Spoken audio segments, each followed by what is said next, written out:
श्री गुरुभ्यो नमः।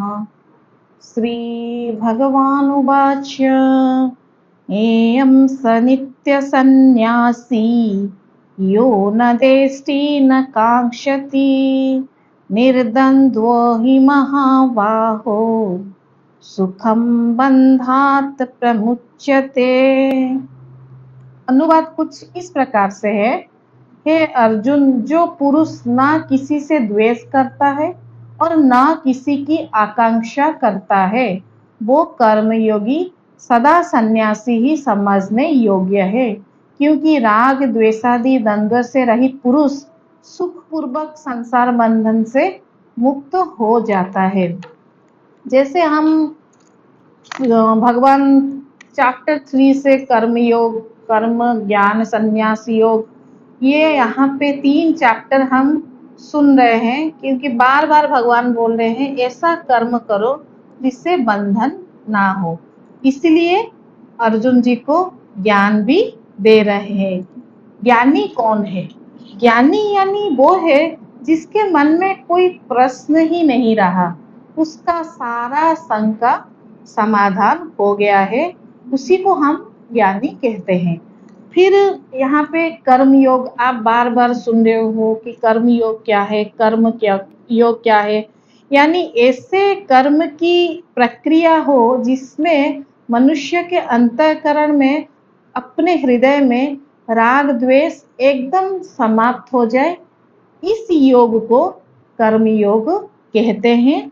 और जो बुद्धि है वो भगवान को लेकर इतना निश्चित बुद्धि हो जाए कि वो लाभ क्षति यानी व्यवसायत्मिक बुद्धि ना हो, उस बुद्धि में स्थिरता आ जाए और वो हमेशा परमात्मा की ओर निमित्त होके रहे, और उसको लगे जो भी मुझे आज भगवान, जिस हाल में भगवान ने मुझे रखा है, वो मेरे लिए श्रेयस्कर है और इसी के दौरान मुझे इस जगत में उद्धार की प्राप्ति होगी।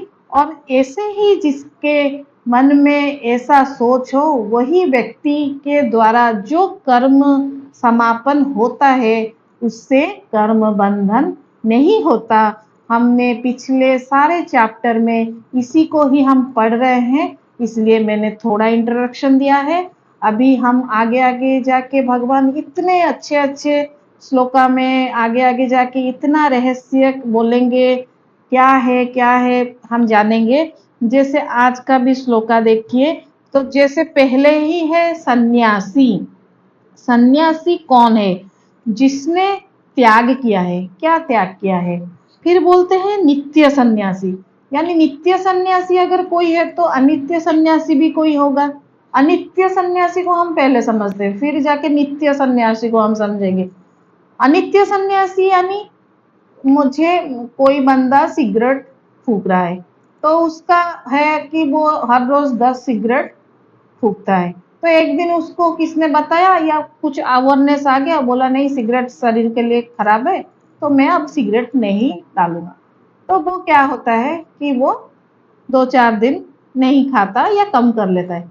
लेकिन एक दिन आएगा, ऐसा भी आ जाएगा, किसी संग में आके नहीं, एक खाने में क्या होता है, पी लेता है। तो ये हो गया अनित्य सन्यासी। यानी आप वही कर्म करेंगे, ज्ञान आने के बाद आप छूट जाओगे, लेकिन फिर भी एक समय आएगा आप फिर से वही चीज करोगे, ऐसा नहीं है। लेकिन नित्य सन्यासी कौन है? नित्य सन्यासी हम लोग सन्यासियों को देख सकते हैं, उन्होंने जो रंग पकड़ा है वो जीवन भर उसी रंग में रंगते हैं। जिस कपड़ा को उसने गेरुआ को चुना है, जीवन भर उसी गेरुआ वस्त्र में निर्वाह करते हैं।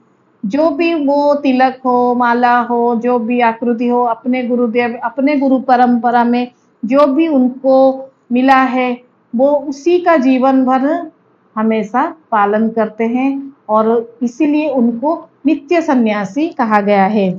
फिर भगवान बोलते हैं कि जब आप यानी मनुष्य जो है ना, वो प्रवृत्ति और निवृत्ति में फंसा हुआ है। यानी आप एक समय होगे कि आप सोचोगे ये करना है, फिर सोचोगे ये नहीं करना है। तो प्रवृत्ति और निवृत्ति को अपने विवेक के द्वारा आप उस ज्ञान को लेके जब अपने जीवन में वो नियंत्रण लाओगे और कैसे जीवन जियोगे, उस बैलेंस ऑफ थॉट को हम प्रवृत्ति निवृत्ति से ऊपर जा सकते हैं, हम बैलेंस लाइफ जी सकते हैं। और ऐसा जो अंतःकरण है, तभी जाके उस अंतःकरण में राग द्वेष नहीं आएगा। नहीं तो नॉर्मल जो हम लोग होते हैं, हमारे अंदर राग द्वेष आता ही है, लेकिन समय कालेन समय लेके आप उस राग द्वेष को कम करिए, कम करिए, कम करिए, क्योंकि हमें लगता है हम अलग है। जब हमें लगेगा नहीं हम एक है, जब हमें लगता है हम अपूर्ण है, नहीं कब आएगा कि हम पूर्ण है, कि यानी वो थॉट अगर आ जाए तभी जाके आपके हृदय में अंतःकरण में राग द्वेष नहीं आएगा। और इसी कारण सन्यासी के जो हृदय में राग द्वेष नहीं होता और हमारे मन में बहुत सारा राग द्वेष पड़ा रहता है, जिसके कारण हम बंधन में पड़ जाते हैं। तो आप ये पॉइंट नोट कीजिए, राग द्वेष कब नहीं आएगा। ये थोड़ा वेदांतिक है, आपको इतना चैप्टर हो गया, आप समझ रहे हो, तो थोड़ा आप वो मोर कीजिए। वेदांतिक तत्व भी हमें समझना है आगे जाके। तो यहाँ पे एक ब्रह्म दूसरा नास्ति, यानी ब्रह्मे नेति नेति, वो एक ही ब्रह्म है। तो आप वही समझिए कि हम अपूर्ण नहीं, हम पूर्ण है। अगर पूर्ण है तो राग द्वेष किसके लिए, कोई राग द्वेष नहीं रहता। इसलिए ईशावास्य उपनिषद में कहा गया है, यस्मिन् सर्वाणि भूतानि आत्मे महाविभुजान्वित तस्मै का मोहदर्शका एकतम अनुपश्यते। एक अद्वैत तत्व का अनुभव जो किया है, उसी को ही राग द्वेष आ नहीं सकता। तो कर्म योग की साधना में बेनिफिट क्या है? आप बोलोगे कि साधारण लोक में और मेरे में क्या अंतर होगा अगर मैंने कर्म योग कर लिया।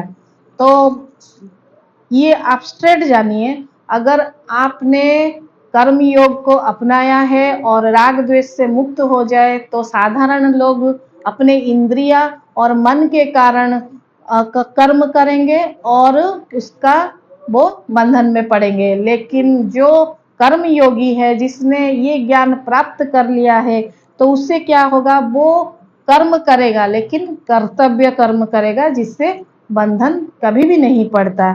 इसलिए जो भी आपको कर्म दिया गया है, यानी एक लेडी हाउसवाइफ को उसका कर्म है कि वो अपने बच्चे और अपने परिवार के लिए रोटी बनाना, अगर वो उसको कर्तव्य कर्म कर ले और अपने किचन से प्यार कर ले, तो उसका बना हुआ रोटी जब वो खाएंगे तो उतना उसका परिवार सुखाली हो जाएगा और उससे और उसका कर्म बंधन भी नहीं निर्माण होगा। तो सबको अपने कर्म करना है, कर्तव्य कर्म करना है बिना राग द्वेष के। इससे लाइफ बहुत स्मूथ हो जाता है और संबंध भी स्मूथ हो जाता है। आज के लिए इतना, धन्यवाद।